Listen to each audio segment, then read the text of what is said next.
সালামু আলাইকুম বন্ধুরা, কেমন আছেন সবাই? আশা করি অবশ্যই ভালো আছেন। তো আপনাদের সবাইকে অসংখ্য ধন্যবাদ আমাদের এই 8 ক্লাসের শর্ট কোর্সে অংশগ্রহণ করার জন্য। আমাদের এই যে কোর্সের মূল বিষয়বস্তুটা হচ্ছে যে আসলে আপনি কিভাবে সম্পত্তির মালিকানা যাচাই করবেন এবং কিভাবে আপনি দলিল লেখক হবেন। তো দলিল লেখক হওয়াই আপনার ইচ্ছা থাক বা না থাক তাতে কিছু যায় আসে না, কারণ আপনি দলিল লেখক যদিও হতে যান তখন আপনাকে জানতে হবে যে একটা দলিল রেজিস্ট্রেশন করার সাথে বা একটা দলিল লেখার সাথে কি কি আইনগুলো জড়িত। পাশাপাশি আপনার দলিলটা কিভাবে লিখবেন। তো এখন পর্যন্ত আপনি নিজের সম্পত্তির দলিল চাইলে নিজেও লিখতে পারেন। তো আশা করি আমাদের এই যে 8টা ক্লাস আছে এই সম্পূর্ণ ক্লাসগুলো সম্পন্ন করার পরে আপনি নিজেই সম্পত্তির মালিকানাগুলো যাচাই করতে পারবেন, দলিল খতিয়ান গুলো চিনতে পারবেন এবং নিজের দলিলটা অ্যাটলিস্ট নিজে সবকিছু করে প্রিন্ট করে, যদি সাব রেজিস্ট্রার গ্রহণও না করে, জাস্ট দলিল লেখকের কলামে আপনি দলিল লেখকের লাইসেন্স নাম্বারটা এন্ট্রি করে কিন্তু আপনি আপনার যে কাজ সেই কাজে কিন্তু লাগাতে পারবেন দলিলটা। আজকে আমাদের প্রথম ক্লাস, এই ক্লাসের মূল বিষয়বস্তু হচ্ছে দলিল লেখক বিধিমালা, অর্থাৎ একজন যিনি দলিল লেখক হবেন তার যোগ্যতাটা কি, কি কি লাগবে এবং ওভারঅল আপনাদেরকে আমরা ধারণা দিব যে আসলে দলিল লেখক হওয়াটা বর্তমানে লাইসেন্স হচ্ছে কিনা, কত টাকা লাগতেছে, ওভারঅল আপনি একটা কমপ্লিট ধারণা পাবেন।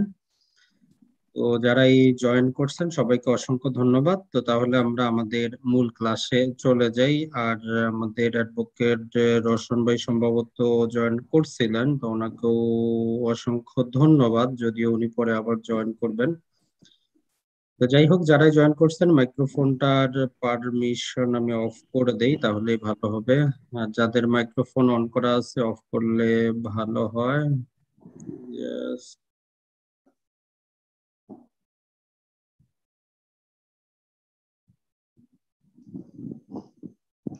ওরা জানি কার মাইক্রোফোনটা অন করা আছে, আমি সেটাই দেখতেছি।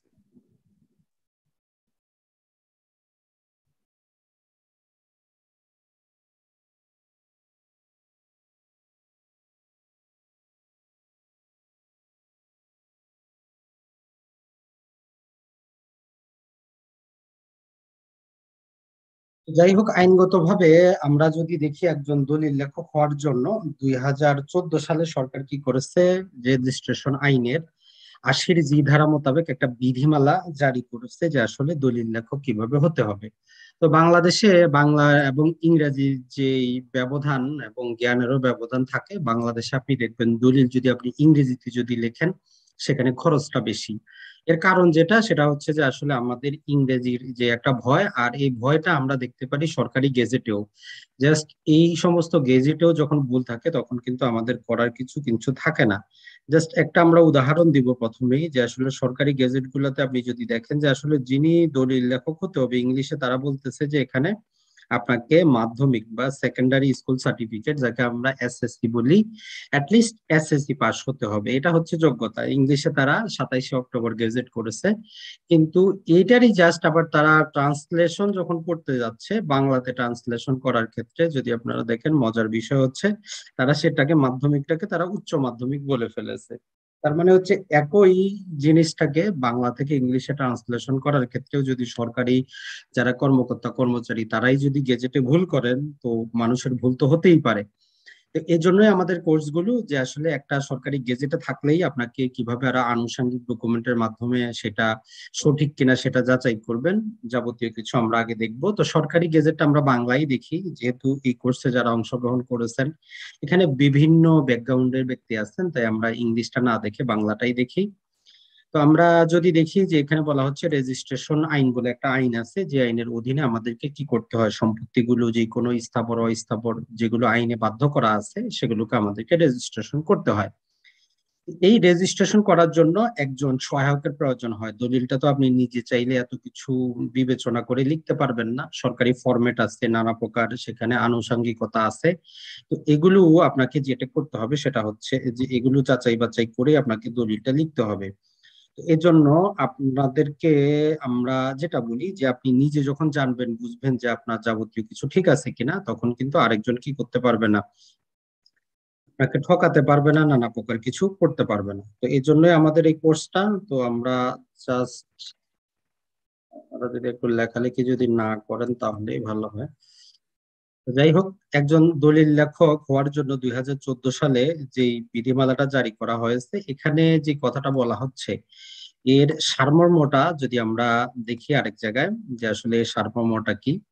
তো দলিল লেখক হওয়ার জন্য আপনার যে যোগ্যতা সেটা হচ্ছে যে আপনাকে অবশ্যই অবশ্যই আমরা যেটা বললাম, যে সাব রেজিস্ট্রেশন অফিসে আপনি দলিল লেখক হতে চান সেখানকার আপনাকে কি হতে হবে, স্থায়ী নিবাসী হতে হবে। অর্থাৎ আপনি আপনার যে স্থায়ী নিবাস আছে সেখানের অধীনে আপনি সাব রেজিস্ট্রেশন হওয়ার রেজিস্ট্রেশন অফিসে দলিল লেখক হওয়ার জন্য আবেদন করতে পারবেন।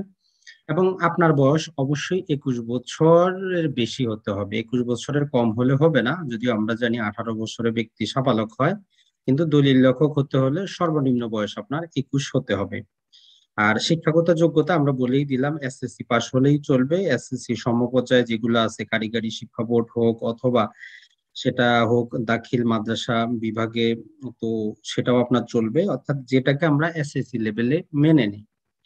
এটা হচ্ছে যে যিনি এলাকার প্রচলিত ভাষায় দলিলের মুসাবিদা করতে পারেন, যদিও এটা আসলে অতটা কোনো গুরুত্বপূর্ণ কিছু না। আচ্ছা, আমরা জানি বিভিন্ন সাব রেজিস্ট্রেশন অফিসে যেটা থাকে যে সেখানে আঞ্চলিক কিছু শব্দ থাকে, যেটা হয়তো আমরা অন্য জায়গায় পাবো না। আঞ্চলিক নানা প্রকার শব্দ থাকে, যেমন মর্সি মূলে, যেমন মোট সম্পত্তি, কোথাও আপনি হ্যাপা দেখবেন, কোথাও হ্যাবার ঘোষণা দেখবেন, আপনি ঢাকা শহরে ডিক্লারেশন অফ হ্যাপা দেখবেন। এই যে আঞ্চলিক শব্দগুলো বা শব্দের চয়নগুলো অঞ্চল ভিত্তিক কিছুটা ভিন্ন হয়। তারপরে তারা বলতেছে হাতের লেখা সুন্দর, তো আসলে হাতের লেখা কাকে আমরা সুন্দর বলবো সেটা তো আর বুঝতেছি না। তারপরেও তারা একটা ক্লজ এখানে ঢুকিয়েছে যে হাতে লেখাটা সুন্দর হতে হবে। আর যে কয়েকটা আইনের কথা বলা আছে দেখেন, 1882 সালের ভূমি যে সম্পত্তি হস্তান্তর আইন যেটা আছে এটা সম্পর্কে আপনার ধারণা থাকতে হবে। 1950 সালে রাষ্ট্রীয় অধিগ্রহণ এবং প্রজাস্বত্ব আইন সম্পর্কে ধারণা থাকতে হবে। তো আসলে এখন এই আইনগুলাতে বলে কি জিনিসটা, যদিও আমাদের কোর্সে আছে, আমরা যদি এই যে সম্পত্তি হস্তান্তর আইনটা দেখি, এটাতে আপনাকে বিক্রয় জিনিসটা কি, বিক্রয়টা কিভাবে সংগঠিত হবে, বায়নামা জিনিসটা কি, বন্ধক জিনিসটা কি, এগুলো সেখানে ডিফাইন করা আছে। তো একজন দলিল লেখক হিসাবে অথবা একজন সম্পত্তির দলিল করার জন্য আপনার যদি জানা যদি না থাকে যে একটা বায়নামা দলিলে যদি আপনি মেয়াদ না দেন সেখানে আমরা কতদিন ধরে নিব, বা আপনি একটা সম্পত্তি হস্তান্তর করার ক্ষেত্রে নামজারি লাগবে কিনা, ওই দলিলে কি কি জিনিসগুলো ইনক্লুড করতে হবে, এই জিনিসগুলো কিন্তু আমরা সেখানে পাবো। তো এই জন্য আমাদেরকে এই আইনগুলো, যেটা 1882 সালের সম্পত্তি হস্তান্তর আইন, 1950 সালে রাষ্ট্রীয় অধিগ্রহণ এবং প্রজাস্বত্ব আইন, আর সবচেয়ে গুরুত্বপূর্ণ হচ্ছে এবং কঠিন যে আইনটা সেটা হচ্ছে 1899 সালের স্টাম্প আইন। এই স্টাম্প আইনটা আসলে খুবই গুরুত্বপূর্ণ এবং অনেকটা জটিল প্রকৃতির আইন। এই যে মোটামুটি আমরা আরেকটা আইন আছে 1908 সালের রেজিস্ট্রেশন আইন, এই চারটা আইন আপনাকে জানতেই হবে। আপনি যদি একজন দলিল লেখক হতে চান অথবা নিজে দলিল লিখতে চান অথবা জমির মালিকানা যাচাই করতে চান, আপনার এই তিনটা আইনের গুরুত্বপূর্ণ ধারা সম্পর্কে আপনার অবশ্যই একটা স্বচ্ছ ক্রিস্টাল ক্লিয়ার ধারণা থাকতে হবে। যেটা আশা করি আমাদের কোর্স শেষে আপনারা অবশ্যই মতামত দিবেন যে আসলে আমাদের কোর্সটা সম্পন্ন হওয়ার পরে আপনারা এই চারটা আইন সম্পর্কে আপনার ধারণাটা ক্লিয়ার হলো কিনা। তারপরে তারা যে সত্যটা দিয়েছে যে আসলে সৎ চরিত্রের অধিকারী হবেন, তো এটা হচ্ছে যে নর্মাল জাস্ট আপনার চেয়ারম্যানের কাছ থেকে আপনি একটা প্রত্যয়ন পত্র নিবেন, আপনি ওই জেলা বসবাস করেন, আপনার চরিত্র ভালো, এই হচ্ছে কথা। আর নিয়ম হচ্ছে আপনি কি করবেন, জেলা রেজিস্ট্রার বরাবর আবেদন করবেন। এটা হচ্ছে যে আইনগতভাবে তারা যে জিনিসগুলো চাচ্ছে যে একজন দলিল লেখক হওয়ার জন্য আপনি কি কি যোগ্যতা থাকা প্রয়োজন আপনি সেগুলো দেখলেন। তাহলে যোগ্যতার মধ্যে হলো আপনার শিক্ষাগত যোগ্যতাটা অ্যাটলিস্ট এসএসসি হতে হবে, আপনার বয়স 21 বছরের বেশি হতে হবে, আর হাতের লেখাটা একটু সুন্দর হতে হবে, আর হচ্ছে এই আইনগুলো সম্পর্কে একটু ধারণা থাকতে হবে। যদিও লিখিত কোনো পরীক্ষা হয় না, হয়তো জেলা রেজিস্ট্রার আপনাকে জিজ্ঞেস করতে পারে যে রেজিস্ট্রেশন আইন সম্পর্কে একটু বলেন, বা নির্দিষ্ট একটা সেকশন উল্লেখ করে বলতে পারে যে আসলে এই সেকশনটা কি বলতেছে, এতটুকুই। অর্থাৎ মৌখিক বলতে পারেন, যদিও বাস্তবে আমরা জানি, যদিও এখন দলিল লেখকের লাইসেন্স গুলো বর্তমানে দেওয়া হচ্ছে না, কারণ এই খাতে প্রচুর দুর্নীতি হওয়ার কারণে অসংখ্য জন লাইসেন্স নিয়ে রেখেছে। আপাতত কিন্তু লাইসেন্স গুলো বন্ধ আছে, তো এটা সারা জীবন তো আর বন্ধ থাকবে না, অচিরেই হয়তো শুরু হবে। কিন্তু আপনি যদি প্রপারলি সবকিছু করেন আশা করি আপনার দলিল লেখক হওয়ার পথে কোনো বাধা থাকবে না। আর দলিল লেখক হওয়ার জন্য কোনো এক্সট্রা আপনার সার্টিফিকেটের প্রয়োজন হয় না, আপনার যে শিক্ষাগত যোগ্যতা সেটাই যথেষ্ট। এখন আরো কয়েকটা জিনিস আমরা জেনে নিব যে এটা কোনো সরকারি চাকরি না। আপনি দলিল লেখক হলে যে সরকার আপনাকে বেতন দিবে, এটা কোনো সরকারি চাকরি না। আপনি কোনো সরকারি চাকরিজীবীও না, কিছু না। তো তাহলে আপনার ইনকাম সোর্সটা কি হবে? আপনার ইনকাম সোর্স ওইটাই হবে যে আপনি দলিলটা লিখে দিবেন, সহায়তা করবেন, প্রিন্ট করবেন, মুসাবিদা করবেন, বিভিন্ন দরখাস্ত লিখবেন, প্রয়োজনে আপনি দলিল তল্লাশি করে দিবেন, মূল দলিলটা রেডি হলে সেটা যখন আপনি নিয়ে আসবেন। তো এইগুলোই হচ্ছে আপনার ইনকাম। এটা ছাড়া আপনার কিন্তু সরকার কিন্তু কোনো আপনাকে বেতন দিবে না। তবে বর্তমান বাস্তব প্র্যাকটিসে আমরা জানি প্রতিটা দলিল লেখক, এই দলিল লেখক বিধিমালাতে আপনাদেরকে সুযোগ দেওয়া আছে সমিতি করার। প্রতিটা দলিলের প্রতি তারা কমিশন আদায় করেন এবং সেই সমিতি থেকেও তারা বাৎসরিক কিছু সুবিধা পেয়ে থাকেন। মোটামুটি এটা হচ্ছে দলিল লেখক প্রাপ্তির যোগ্যতা সংক্রান্ত বিষয়গুলো, যেগুলো আমরা এই যে গেজেট যেটা আছে, আমরা যেটা বাংলায় আপনাকে দেখালাম, এটার মূল ইংলিশটা এটাতে এগুলোই বলা আছে। যারা ইংলিশটা পড়তে চান তাদেরকে আমরা ইংলিশটা দিয়ে দিব, সেখান থেকে আপনারা পড়ে নিতে পারবেন।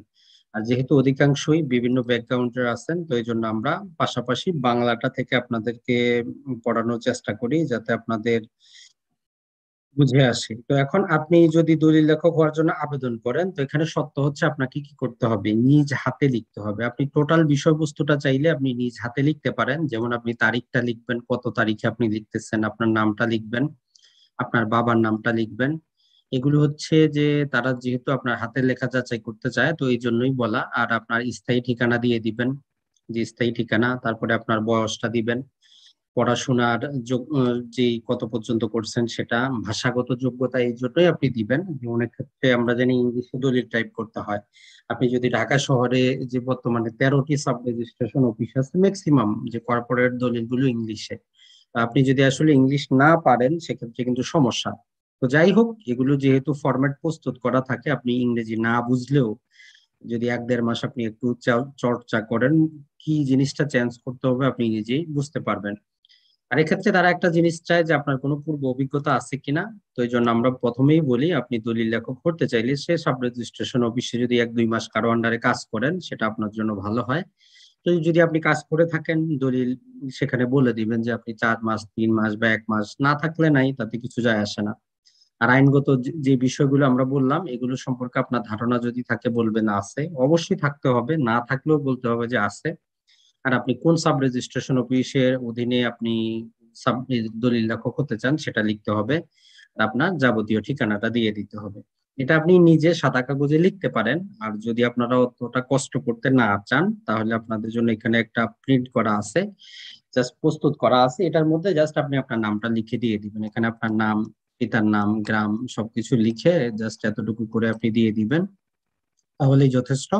এখন যার যেটা মনে হয়, তো আমি মনে করি যদি আপনি আসলে টাকা পয়সা ছাড়া, যদি কোনো ঘুষ দেওয়া ছাড়া দলিল লেখক হতে চান, সবকিছু আপনার ওই নিজের হাতে লেখাটাই বেস্ট হবে, যেহেতু তারা আপনার হাতের লেখাটা যাচাই করতে চায়। আর আপনি চাইলে এই ফরম্যাটটাও ব্যবহার করতে পারেন, যেটা আমরা আপনাদেরকে দিয়ে দিব, আপনি প্রিন্ট করে রাখতে পারেন, যদি কখনো সুযোগ হয় আপনি এই ফর্মে আবেদন করতে পারবেন।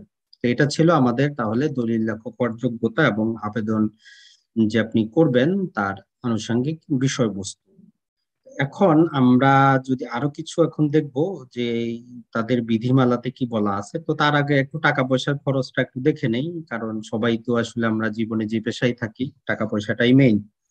এখন দুঃখের বিষয় যেটা হচ্ছে যে সবকিছুর দাম যদিও বাড়ে গত 20-22 বছরে, দলিল লেখকের সরকারি খরচ কিন্তু বাড়ে নাই, যেটা এখন হাস্যকর।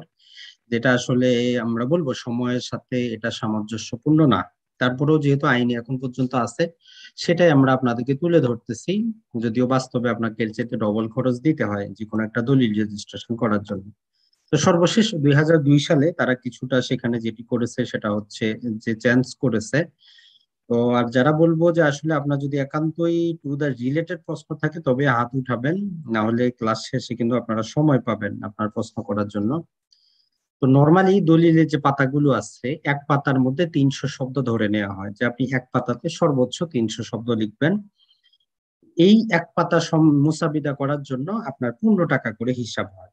নর্মালি যদি আপনার একটা দলিল আমরা জানি 10 পাতা হয়, নর্মালি একজন দাতা গ্রহীতা হলে ম্যাক্সিমাম 10 পাতা হয়।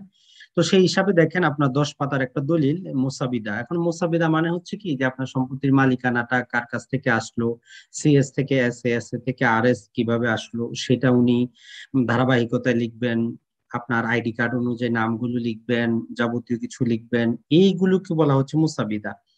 তো এইরকম যদি 10 পাতার হয় তাহলে উনি প্রতি পাতার জন্য 15 টাকা করে আপনার কাছে চার্জ করতে পারেন, 15 টাকা করে।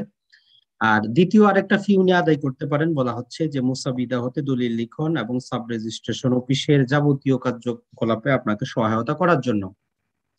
একটা হচ্ছে মুসাবিদা করা, মানে হচ্ছে আপনার সম্পত্তির যাবতীয় টাইটেল উনি বের করে দিলেন যে কোনটা থেকে কোনটা আসলো, কি আসলো। পরে সেটা আগে যেহেতু কি হইতো, আগে হাতে লেখা হইতো, এখন যদিও কম্পিউটারে টাইপ করা। তবে এখন দুই প্রকারের টাইপ করা পাওয়া যায়। একটা হচ্ছে যে হেডিং গুলো টাইপ করা থাকে, আপনি সেখানে হাতেও লিখতে পারেন।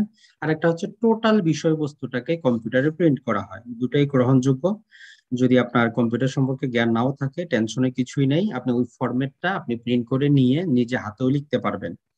সেটা লিখে সাবমিট করলেও সেটাও গ্রহণযোগ্য, শুধুমাত্র ফরম্যাটটা আপনার প্রিন্ট কপি হলেই চলবে। তো বলা হচ্ছে এইভাবে দ্বিতীয় ফি হিসাবে আপনি প্রতি পাতা আরো 10 টাকা করে আদায় করতে পারবেন। এটা সরকারি হিসাবের কথাটা আমরা বলতেছি। এখন 3 নম্বর এই ফিটা যেটা হয়, দেখেন কিছু দলিল আছে যেগুলোর ফরম্যাট নাই। যেমন আমরা যদি বলি আপনি বাটোয়ারা দলিল করবেন, আপনি ভ্রমণ সংশোধন দলিল করবেন, রিডামশন ডিড করবেন, এগুলোর কোনো ফরম্যাট সরকার দেয় নাই। তো এটা একজন দলিল লেখক তার স্মরণ শক্তি থেকে যাবতীয় কিছু করেন, উনি কিভাবে ফরম্যাটটা তৈরি করবেন। তো এটার জন্য উনি প্রতি টাকা 15 টাকা করে নিতে পারেন। তো এই তাহলে প্রথম দুইটি একসাথে আপনি কার্যকর করতে পারবেন, আর দ্বিতীয়টা হচ্ছে অবস্থা ভেদে।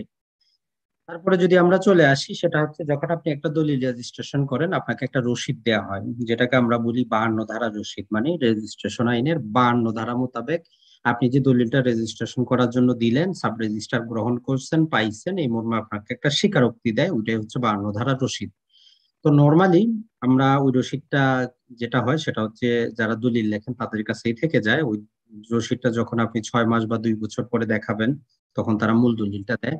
তো এরকম একটা দলিল পাওয়ার জন্য উনি সর্বোচ্চ 5 টাকা দাবি করতে পারেন, যে উঠায় রাখবেন 5 টাকা। বাস্তবে এটা 200 থেকে 500 টাকা হয়, যদিও এই খরচটা বাড়ানো দরকার। তারপরে যেটা হয় যে ছাপানো ফর্ম বা অন্যান্য যাবতীয় ফর্ম পূরণ করার জন্য, তো মনে রাখবেন যখনই একটা দলিলের সাথে অনেক কিছু ফর্ম কিন্তু পূরণ করতে হয়, যেমন এলটি নোটিশ পূরণ করতে হয়, নানা প্রকার আরো যেই জিনিস আছে, যারা বাস্তবে দলিল এখন অফিসে কাজ করেছেন সেখানে অসংখ্য কিছু লিখে দিতে হয়, এন্ট্রি করতে হয়, এগুলোর জন্য বলতেছে যে প্রতিটা দরখাস্তের জন্য 5 টাকা করে। এটা ছাড়া আপনি যখন যেটা করবেন, যৌথ প্রপার্টি যখন আপনি হস্তান্তর করবেন তখন সহ অংশীদারকে একটা নোটিশ লিখতে হয়। তো সেটার জন্য তারা বলতেছে 2 টাকা আপনি নিতে পারবেন, যেটা হয়তো এখন অনেকেই বলবেন যে হাস্যকর। এখন যেটা আছে আমরা সেটাই তুলে ধরতেছি। তো তারপরে যদি আমরা দেখি, সেটা হচ্ছে যে রাষ্ট্রীয় অধিগ্রহণ এবং প্রজাস্বত্ব আইনের 89 ধারায় কি করতে হয়, নোটিশ প্রদান করা যায়। সবাইকে রিকোয়েস্ট করব যে ভাই ক্লাসটা করেন, অযথা চাপাচাপি করার তো আপনাদের কোনো দরকার নাই ভাই, অযথা চাপাচাপি করেন, আমি পারমিশনটাই অফ করে দেই। আপনি শুনেন, আপনাকে তো মোবাইলে তো কিছু করার জন্য তো বলে নাই রে ভাই কেউ। Just 1 second. সেটাই, ওই জন্য আসলে আপনাদেরকে পারমিশন দেওয়াটাই ভুল। তো যাই হোক, তাহলে যখন আপনি একটা যৌথ সম্পত্তি হস্তান্তর করবেন সেক্ষেত্রে 89 ধারায় একটা নোটিশ লিখতে হয়, এসিলেন্ট সাহেবকে এলটি নোটিশ দিতে হয়। এগুলো পূরণ করার জন্য তারা বলতেছে যে এগুলোর জন্য আপনি কত, 2 টাকা, যেটা খুবই নগণ্য। এটা ছাড়া আপনি যদি দলিল তল্লাশি করে দিতে চান, তাহলে তারা বলতেছে যে সূচি বা দলিল তল্লাশি করার জন্য প্রতি বছর বা নাম হিসাবে আপনি 5 টাকা করে কি করতে পারেন। এটা হচ্ছে সরকারি খরচ, যদিও বাস্তবে এর চাইতে প্রায় 10 থেকে 15 গুণ বেশি খরচ আদায় করা হয়। একটা সূচি তল্লাশি করার জন্য প্রতি বছর কি করতে হয়, প্রায় প্রতি বছর হিসাবে 50 থেকে 100 টাকা নেন। এটা এখন পর্যন্ত সরকারি খরচ, এখনো নতুন কোনো গেজেট জারি হয়নি, সেই 2002 সাল, এখন চলতেছে 19 বছর আগের খরচ। আপনি যখন একজন দলিল লেখক হবেন, আপনি দেখেন শিক্ষাগত যোগ্যতাটা আপনি জানতে পারলেন, কত টাকা আপনি পাইতে পারেন লিগালি সেটা আপনি জানতে পারলেন। তো এখন এই সমস্ত দলিল লিখতে নানা প্রকার আইনের প্রয়োজন হয়, যেগুলো আমরা পরবর্তী ভিডিওতে পড়বো। এটা ছাড়া আপনাকে সর্বনিম্ন বাজার মূল্য বা মৌজা রেট বলে একটা শব্দ আপনাকে জানতে হবে, বুঝতে হবে, সেটা কি জিনিস সেটা আমরা যখন রেজিস্ট্রেশন আইনে পড়বো সেখানে বলা আছে। এটা হচ্ছে যে যখন আপনি কোনো সম্পত্তি কি করবেন, বিক্রি করতে যাবেন, প্রতি শতাংশ হিসাবে যেটা হয়, প্রতিটা সাব রেজিস্ট্রেশন অফিসে তাদের যেটা করা আছে, তাদের একটা সর্বনিম্ন বাজার মূল্য দেওয়া আছে। যদি জাস্ট আমি এখানে একটু দেখাই, এটা হচ্ছে যে একটা সাব রেজিস্ট্রেশন অফিসের সম্পত্তিগুলার নির্দিষ্ট সম্পত্তির বিভিন্ন প্রকার বাজার মূল্য। এখন আপনার নিজের সম্পত্তি আপনি যদি নিজেও দলিল করতে চান, সম্পত্তি ক্রয় করতে চান, এখান থেকে আপনার উচিত হবে প্রথমে আপনি যেই দাগের সম্পত্তি ক্রয় করতে চাচ্ছেন একবার সরকারি দামটা কত আছে সেটা একটু আপনি খোঁজ নেন। যে কোনো দলিল লেখককে বললে তারা আপনাকে দিবে। এখানে যেমন ধরেন যে টাঙ্গা 19,000 সামথিং তারা প্রতি শতাংশ দিচ্ছে, দলা দিচ্ছে 13,000, বাস্তু মানে হচ্ছে বাড়িঘর 18,000, পুকুর পাড়ের জন্য আলাদা আলাদা করে দিয়ে দিচ্ছে। এরকম জানলে আপনার সুবিধা যেটা হয়, আপনি যে সম্পত্তিটা নিচ্ছেন সেটা আসলে সরকারি দামের চেয়ে কত গুণ বেশি নিচ্ছেন সেটা আপনি একটা বুঝতে পারবেন, কিছুটা এস্টিমেট থাকলো। যদিও দুঃখের বিষয় যেটা হচ্ছে যে গত 3 বছর সম্পত্তির দাম একই আছে, যদিও আমরা যদি দ্রব্যমূল্যের ঊর্ধ্বগতি 5% করে দেখি, 3 বছরে 15% বৃদ্ধি পাওয়ার কথা। অর্থাৎ গত 3 বছর আগে যে সম্পত্তি আপনি 1 লাখ টাকা ক্রয় করতে পারতেন বা আপনার কাছে 1 লাখ টাকা থাকতো যে জিনিসটা, সেই জিনিসটা আপনি ক্রয় করতে আজকে 1,15,000 টাকা লাগবে। কিন্তু সম্পত্তির প্রকৃত মূল্য বৃদ্ধি পেলেও সরকারি দাম গত 3 বছর বৃদ্ধি পায় নাই। তো এই জন্য এটাও আসলে কাজে আসে না। যদিও সরকার যদি অধিগ্রহণ করে তখন কিন্তু এই মোজা রেটের উপর ভিত্তি করেই 12 মাসের উপর ভিত্তি করে তারা আপনাদেরকে যেটা করে যে যে 300% ক্ষতিপূরণ দেয়। তো ওভারঅল দেখা যায় সম্পত্তির যে বাজার মূল্য সেই মোতাবেক আপনি ক্ষতিপূরণ পাচ্ছেন, কারণ সরকারি দলিলে 1 লাখ টাকার সম্পত্তি 33,000 টাকা এখনো বিক্রি হচ্ছে। তো সরকার আপনাকে অধিগ্রহণ করে 33,000-এর 3 গুণ 99,000 টাকা দেয়, বাস্তবে ওই সম্পত্তির মূল্য 1 লাখ টাকা। তার মানে সরকারের 3 গুণ ক্ষতিপূরণ দেওয়ার পরেও আপনার কিন্তু কোনো লাভ হলো না। আজকে আমরা যেটা করব সেটা হচ্ছে, আর বাকি যেটা আছে তাদের সনদের যে জিনিসগুলো বাকি আছে সেগুলো টোটালটা শেষ করে দিব আমরা। আর বাকি আমাদের 8টা ক্লাসের মধ্যে আমরা আরো যে আনুষঙ্গিক জিনিসগুলো আছে সেগুলো তুলে ধরার চেষ্টা করব। এখন তারা যে গেজেটের মধ্যে 3 নম্বর বিধিতে যেটা বলতেছে সনদটা যে প্রদান করা হয় সেটা কিভাবে প্রদান করবে। নর্মালি আমরা এতক্ষণ জানলাম আপনি যেটা করবেন জেলা রেজিস্ট্রারের কাছে আবেদন করবেন। তো জেলা রেজিস্ট্রার যদি সন্তুষ্ট হন তাহলে আবেদন ফি বাবদ আপনাকে কি করতে হবে, 1,000 টাকা ট্রেজারি চালান করতে হবে। ট্রেজারিটা আপনি সোনালী ব্যাংক এবং বাংলাদেশ ব্যাংক, বর্তমানে আরো 3টা ব্যাংকে পারমিশন দেওয়া আছে। ওই ব্যাংকগুলোর মাধ্যমে আপনি ট্রেজারি চালান বলতে যে একটা আপনি ফর্ম পাবেন, সেখানে 3 পাতা থাকে। 1 পাতা ব্যাংক রেখে দিবে, 2 পাতা অরিজিনাল আপনাকে দিবে যে আপনি টাকাটা পরিশোধ করছেন, সেটা আপনার সেই আবেদনপত্রের সাথে সাবমিট করবেন। 1,000 টাকা হচ্ছে যে আপনার সনদের জন্য ফি। যখন দিবেন সেই সনদটা জেলা রেজিস্ট্রার ইস্যু করবে, আপনি সাব রেজিস্ট্রারের কার্যালয়ে জমা করলে আপনি সেখানকার একজন নিবন্ধিত হয়ে যাবেন দলিল লেখক। পরবর্তীতে সমিতিতে সেই আপনার লাইসেন্সটা সাবমিট করে সমিতির নির্দিষ্ট ফি আছে সেটা দিয়ে সমিতিরও আপনি সদস্য হতে পারবেন।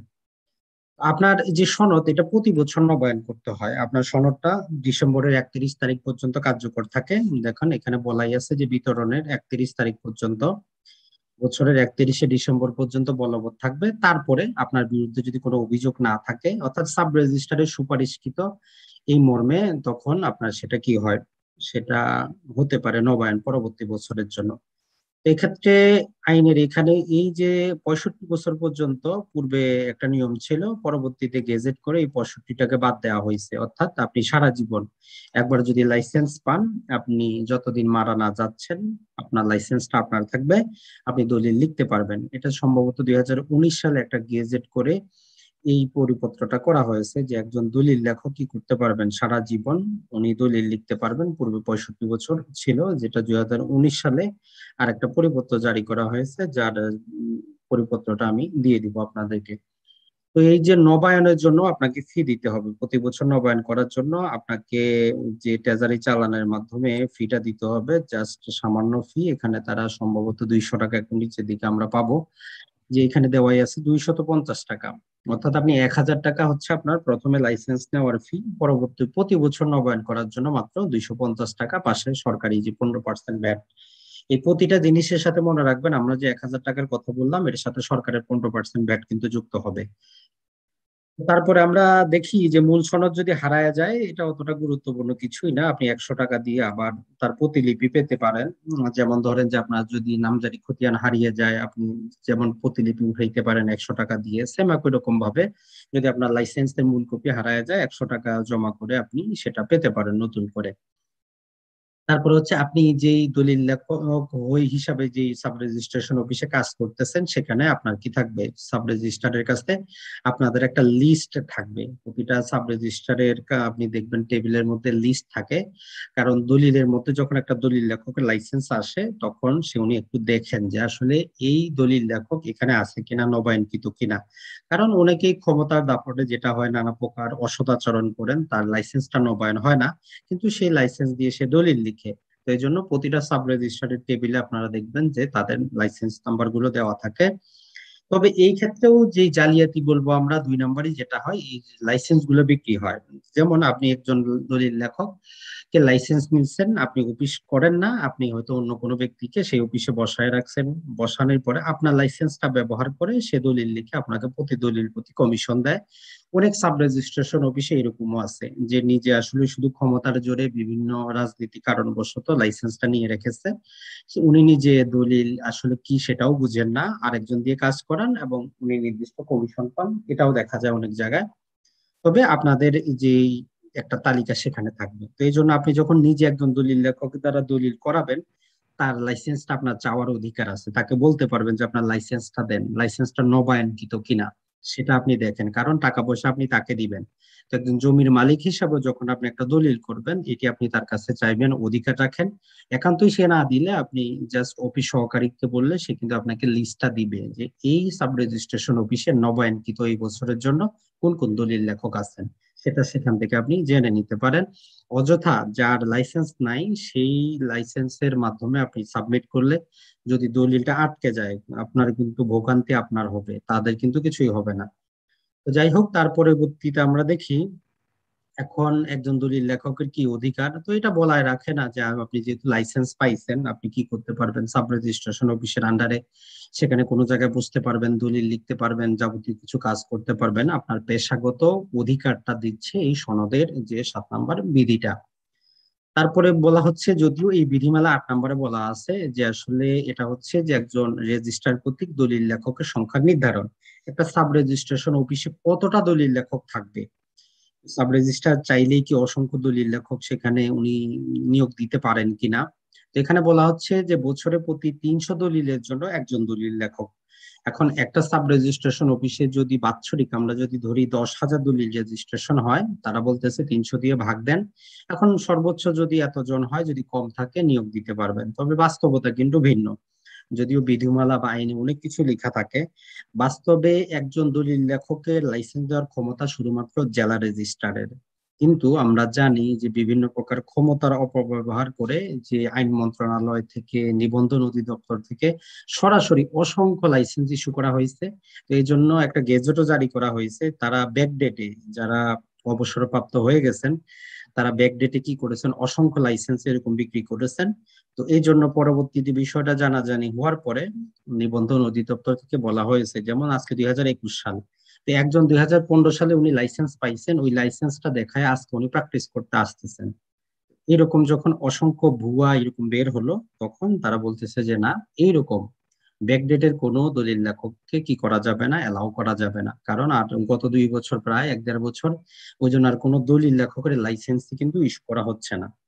তো যাই হোক, আমরা দেখি তারপরে এখানে বলতেছে একজন দলিল লেখক হিসাবে আপনি কি কি ফি গুলো আদায় করতে পারবেন, কোন কোন খাতে কি কি ফি, এগুলো আমাদের অবশ্যই জানা প্রয়োজন।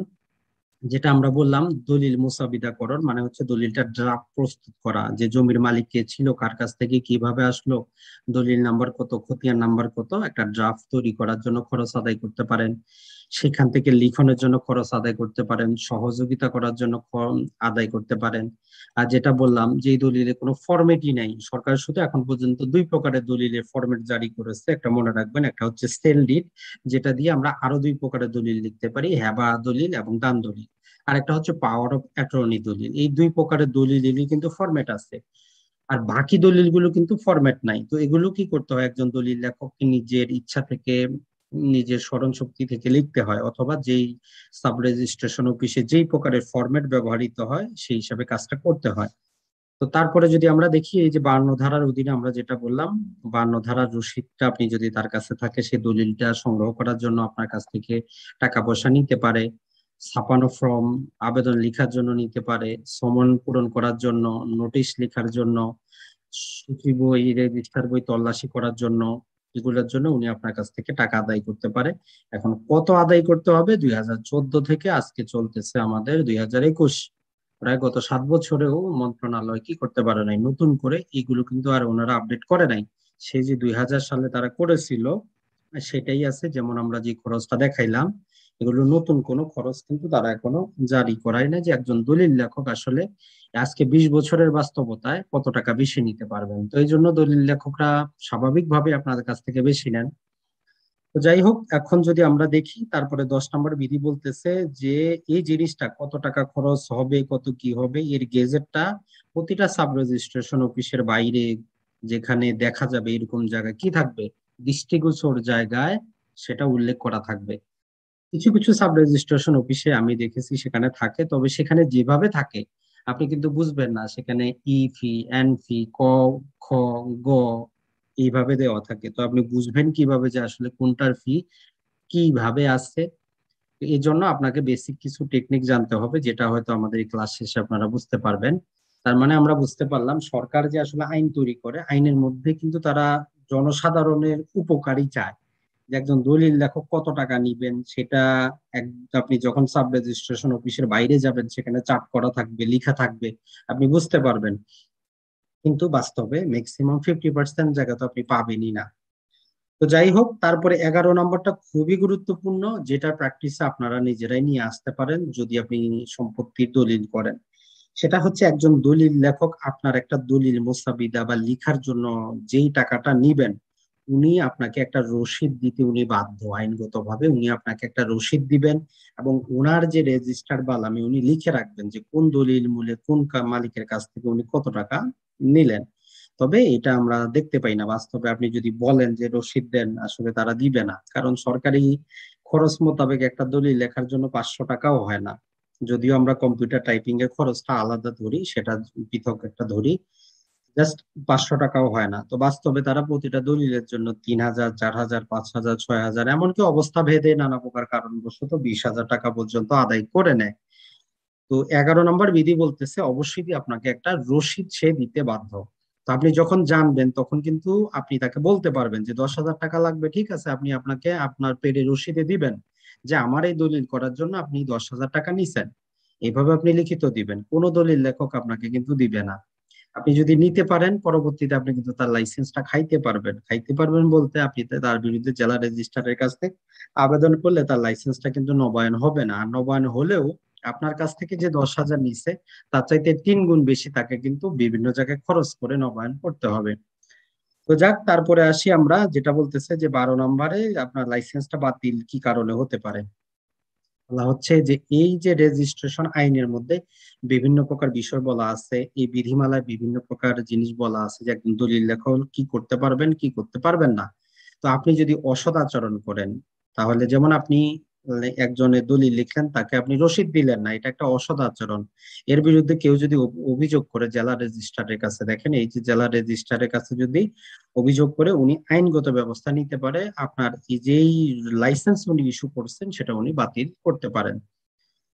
তো তারপরে বলা হচ্ছে জেলা রেজিস্ট্রার যদি এরকম কোনো লাইসেন্স বাতিল করে, তাহলে একজন এই যে দলিল লেখক করবেনটা কি? তো আপনার প্রতিকার হচ্ছে 30 দিনের মধ্যে আপনি যে নিবন্ধন অধিদপ্তরে যে মহাপরিচালক আছে তার কাছে আপিল করার সুযোগ পাবেন, যে না, আমাকে আসলে যে গ্রাউন্ডে বাতিল করা হয়েছে সেই গ্রাউন্ডটা সঠিক না।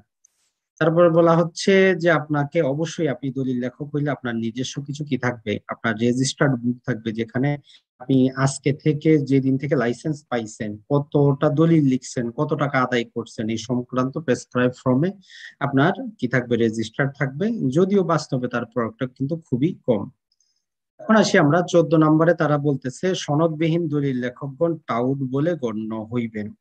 আপনি দেখবেন সাব রেজিস্ট্রেশন অফিসে গেলে অসংখ্য যাদের লাইসেন্সও নাই, হয়তো তারা পূর্বে কোনো দলিল লেখকের আন্ডারে কাজ করছে, সে হয়তো মারা গেছে। তো মারা গেলে কি হয়, আপনার লাইসেন্সটা বাতিল হয়ে যায়। কিন্তু সে যেহেতু জানে সবকিছু, তো সে সেটা দিয়ে কাজ করতেছে, অর্থাৎ মৃত যে দলিল লেখক আছে তার লাইসেন্স দিয়ে সে কাজ করতেছে, সে লাইসেন্সও নেয় নাই, সবকিছু জানে বুঝে।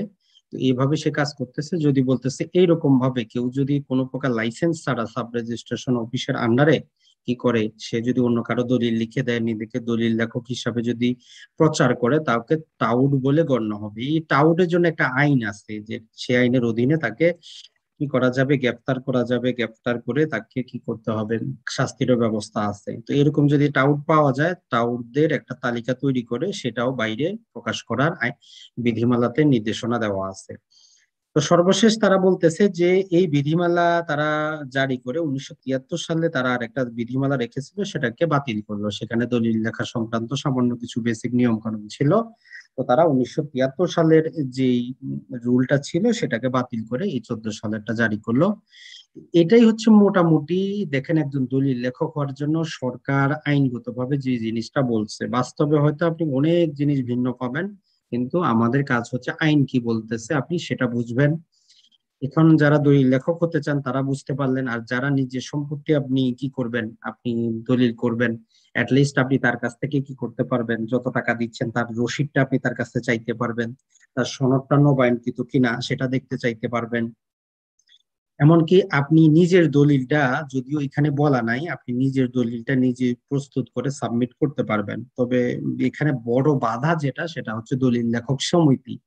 কারণ তারা চায় না যে বিভিন্ন আইনজীবী দলিল লেখক বা আপনার নিজের দলিল আপনি নিজে করে সাবমিট করেন, তাহলে প্রতিটা দলিলে তাদের যে কমিশনটা থাকে, তারা যে 3-4 হাজার বা 500 টাকা যে ফিটা নেয়, সেটা তো তারা আর পাবে না। তো এই জন্য নর্মালি তারা কি করবে না, আপনাকে অ্যালাউ করতে চায় না। অর্থাৎ সাব রেজিস্ট্রার পর্যন্ত আপনি যেতেই পারেন না। আর বাংলাদেশে আপনারা যদি সাব রেজিস্ট্রেশন অফিসে যান, এটা একদম বলতে গেলে আমরা যে যারা এই নিউ মার্কেটে গেছেন, সেখানে যেমন ভিড়, ওই একই রকম ভিড়। সেখানে আসলে কোনো নিয়ম নাই, কোনো সিরিয়াল নাই, কোনো কিছুই নাই। যে যেভাবে পারতেছে সাব রেজিস্ট্রারের সামনে জাস্ট উপস্থিত হচ্ছে। তো হয়তো কোনো একদিন আমরা দেখবো যে আসলে সেটাও কিছু একটা ডিজিটাল ভাব আসবে, সেখানে নাম্বারিং থাকবে, আপনি শান্তি মতো আপনার দলিলটা সাবমিট করতে পারবেন। তো সরকার প্রেসক্রাইব কিছু ফর্ম দিয়ে দিয়েছে, যেমন আমরা বললাম যে আপনাকে যে রসিদ, জেলা রেজিস্ট্রার যে আপনাকে সনদটা দিবে, এটা এরকম একটা সনদ হবে, যে কোনো কাগজে উনি প্রিন্ট করে সিগনেচার দিয়ে দিতে পারেন। এটার মধ্যে যেটা বলা আছে যে আপনার সনদের নাম থাকবে, আপনার পিতার নাম থাকবে, আপনার কোন দলিল লেখন করবেন কোন সাব রেজিস্ট্রেশন অফিসে, আর কত তারিখে দেওয়া হলো, নবায়নের তারিখ, আর জেলা রেজিস্ট্রারের সিগনেচার। তাহলে সাব রেজিস্ট্রারের কাজ কিন্তু নাই দলিল লেখকের লাইসেন্সের ক্ষেত্রে, শুধু কাজ হচ্ছে নবায়নের ক্ষেত্রে সুপারিশটা লাগবে। এটাই হচ্ছে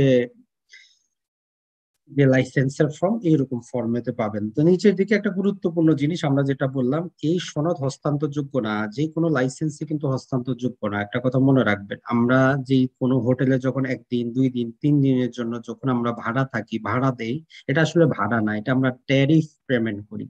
আপনি আপনার যদি নিজের জন্য বুকিং দেন, সেখানে আরেকজনকে আপনি রাখতে পারবেন না। তো এই জন্য লাইসেন্স আসলে এমন একটা জিনিস যাকে প্রদান করা হয় তার জন্যই থাকে, লাইসেন্সটা হস্তান্তরযোগ্য না।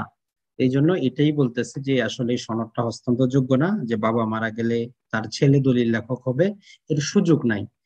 অর্থাৎ যিনি পাইলেন উনি মারা গেলেই শেষ। তারপরে বলা হচ্ছে যে আপনি যদি এই সনদধারী হন, সাব রেজিস্ট্রারের কার্যালয়ের ভিতরে বা বাইরে যেখানে উপযুক্ত জায়গা, সেখানে আপনি বসার কি পাবেন, অধিকার পাবেন। আপনাকে কেউ সেখান থেকে উচ্ছেদ করতে পারবেন না। তারপরে বলা হচ্ছে যে দেখেন, অতিরিক্ত অর্থ যদি আপনি দাবি করেন, তাহলে আপনার সনদ বাতিল যোগ্য হইবে। মানে আপনাকে যে লাইসেন্সটা দেওয়া হয় সেখানের মধ্যে এই শর্তগুলো দেওয়া থাকে। তো এই জন্য যখন আপনি দলিল লেখাবেন, যখন কোনো দলিল লেখকের লাইসেন্সটা আপনি পাবেন, তার মধ্যে কিন্তু আপনি জিনিসগুলো পাবেন, যে এই দলিল 2,000 টাকা করার কথা, সে 4,000 চাইলে আপনার প্রতিকার কিন্তু আপনি নিজেই খুঁজতে পারতেছেন তার লাইসেন্স থেকেই। তারপর আমরা যে জিনিসগুলো বললাম যে 31শে ডিসেম্বরে সেটা কি হয়ে যায়, এক্সপায়ার হয়ে যায়, আপনাকে নবায়ন করে নিতে হয়। নবায়নটা জানুয়ারি 15 তারিখের মধ্যেই আপনাকে কি করতে হবে, সাব রেজিস্ট্রারের কাছে আপনাকে সাবমিট করে এই কাজটা করতে হবে। আর আপনি যাবতীয় কিছু মেনে চলবেন, এই যে বিধিমালাতে যে সমস্ত জিনিস বলা আছে এগুলো মেনে চলবেন। তো এটা হচ্ছে দলিল লেখক হওয়ার জন্য আপনার যেই তাদের সরকারগতভাবে যে জিনিসটা সেটা। আর আমরা যেটা বললাম, আপনি নিজে যখন হবেন, এটা আপনাকে নিজের টাকা, যে সাব রেজিস্ট্রারের কাছে যে তাদের একটা, আপনারা যতজন দলিল লেখক থাকবেন তাদের একটা নির্দিষ্ট কি থাকবে, রেজিস্ট্রারের নাম থাকবে, লাইসেন্স নাম্বার থাকবে, নবায়নের নাম্বার থাকবে, যেটা হচ্ছে সাব রেজিস্ট্রারের জন্য এই ফর্মটা। তারপরে যদি আমরা দেখি যে এখানে তারা দিয়েছে আরো একটা ফর্ম। এগুলো নর্মালি তারা যেটা করে, যে ব্লু কালারের একটা কাগজে প্রিন্ট করে, যদিও সাদা কাগজে করলেও চলে। আর যে ফর্মটা আমরা আপনাদেরকে দিলাম, এই যে দেখেন এখানে লিখাই আছে এরকম, এটা আমরা আলাদা একটা ইয়ার মধ্যে দিয়ে দিয়েছি, এটা আপনারা প্রিন্ট করে নিতে পারবেন পরবর্তীতে, সমস্যা নেই। জাস্ট আমরা যেটা দেখতেছিলাম, এই তো দেখেন যে আপনি যে টাকা পয়সাটা আদায় করলেন, আপনার কাছ থেকে যে একজন দলিল লেখক টাকা পয়সাটা নিল, উনি আপনাকে এই ফরম্যাটে একটা রসিদ দিতে কিন্তু বাধ্য, যেখানে আপনার দলিলের কি থাকবে, কার্যালয়ের নাম থাকবে, আপনার নাম থাকবে, মোট কত টাকা আদায় করলেন, দলিল লেখকের সিগনেচার থাকবে। বাস্তবে খুবই রেয়ার ক্ষেত্রে আপনি দেখবেন যে এরকম একটা রসিদ দেয়, কিন্তু এটা আপনি দিতে কিন্তু বাধ্য। আর আপনি যতটা দলিল লিখলেন তার একটা কি রাখবেন, রেজিস্টারে আপনি এন্ট্রি করে রাখবেন, যে আপনি যে দলিলটা লিখলেন, কতটা দলিল লিখলেন, কত শব্দের লিখলেন, কত টাকা আদায় করলেন, টোটাল এই জিনিসটা আপনাকে লিখে রাখতে হবে। এখন বিধিমালাতে আপনারা অনেক কিছু দেখলেন, বাস্তবে তার 50% কিন্তু প্রয়োগ নাই। তো এই জন্য টেনশনের কোনো কারণ নাই। এখন আপনার যতটুকু প্রয়োজন আপনি এই বিধিমালা থেকে নিবেন এবং কাজে লাগাবেন। কোনো দলিল লেখক যদি না দেয়, আপনি এই বিধিমালার অধীনে জেলা রেজিস্ট্রারের কাছে তার বিরুদ্ধে কমপ্লেন করতে পারবেন।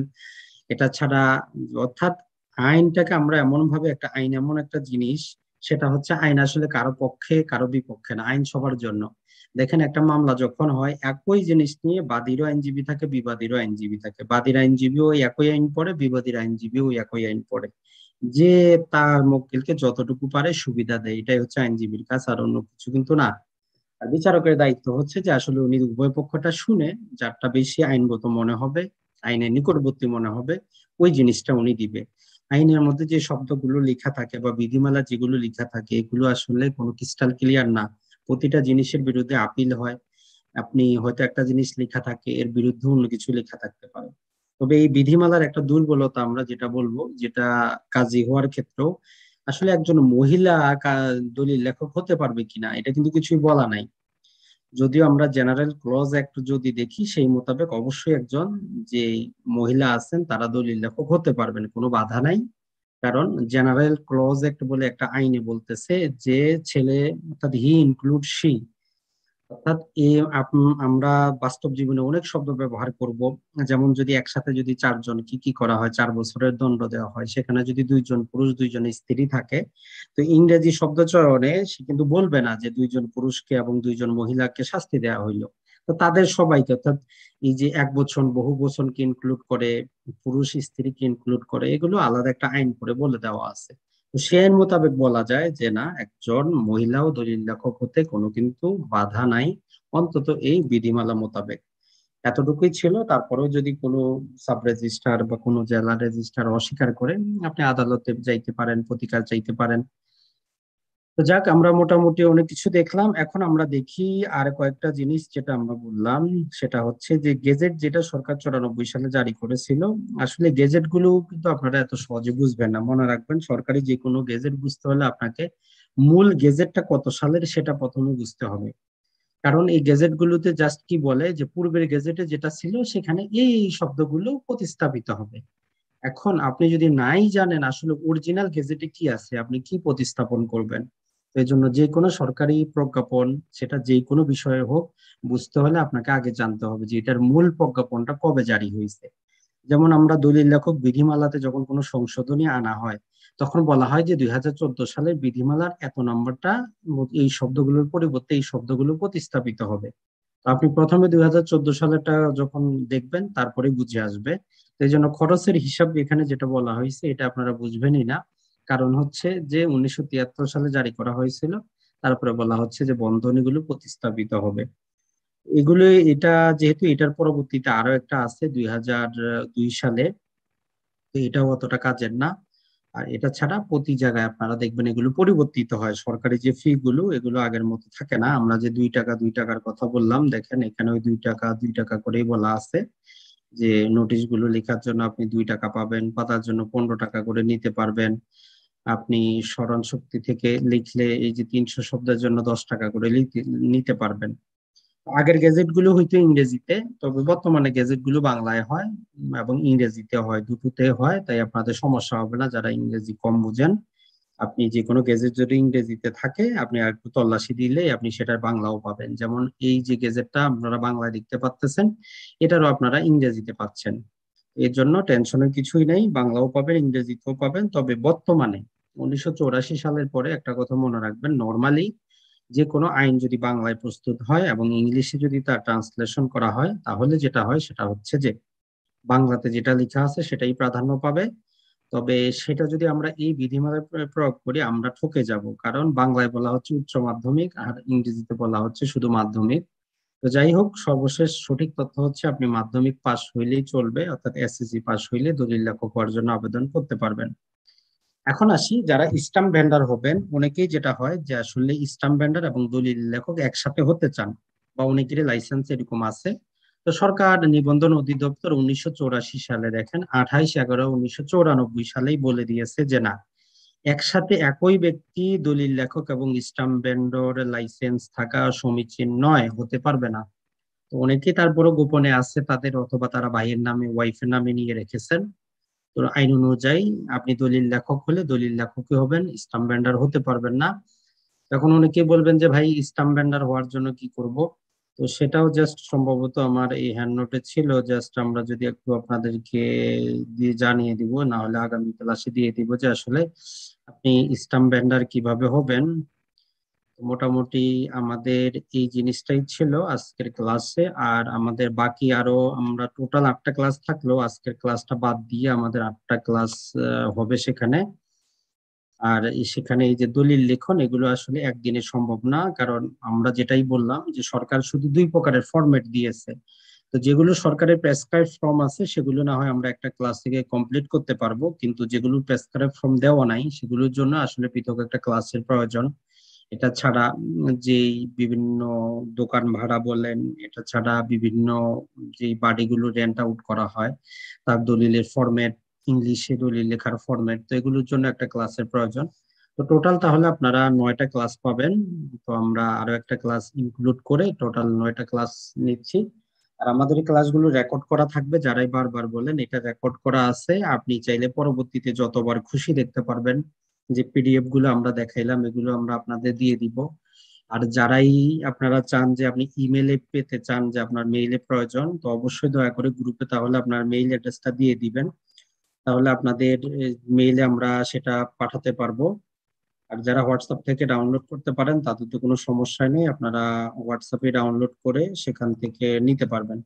এখন আপনার খুশি, আপনার যদি মেইলে প্রয়োজন হয় আপনি দয়া করে অবশ্যই আপনার ইয়াটা দিয়ে দিবেন। আর জাস্ট আমরা স্টাম্প ভেন্ডারের বিষয়টা আপনাদেরকে জাস্ট একটু যদি বলে দেই সেটাই ভালো হবে, কারণ আসলে একটা ক্লাস বারবার একই বিষয়ে কথা বলাটা ঠিক হয় না। তো যাই হোক, আমরা স্টাম্প ভেন্ডারটা আপনাদেরকে আজকেই বলে দিই। স্টাম্প ভেন্ডার হওয়ার জন্য আসলে আপনার যে জিনিসটা প্রয়োজন সেটা হচ্ছে যে আপনার একটা লাইসেন্স প্রয়োজন হবে। আর আপনার শিক্ষাগত যোগ্যতা তারা যেটা চায় সেটা হচ্ছে যে আসলে আপনার মোটামুটি আমরা যদি বলি 8ম শ্রেণী পাস হইলেই যথেষ্ট, যদিও নির্দিষ্ট কোনো কিছুই নাই, তারপরে অ্যাটলিস্ট 8ম শ্রেণী হইলে যথেষ্ট। আর আমরা যদি দেখি আর একটু নিয়ম কানুন ছিল, জাস্ট একটা সেকেন্ড আমরা নিব।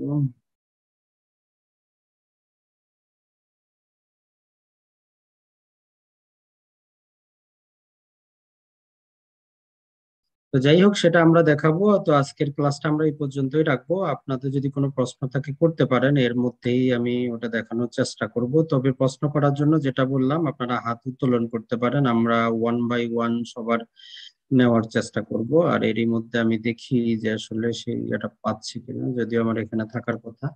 আপনার জুমে দেখেন আপনি হাত উঠানোর ইয়াটা পাবেন, অপশনটা পাবেন, সেখান থেকে আপনি চাইলে যে কোনো প্রশ্ন করতে পারেন, আমরা উত্তর দেওয়ার চেষ্টা করব। তো সবাইকে অসংখ্য ধন্যবাদ আমাদের এই ক্লাসে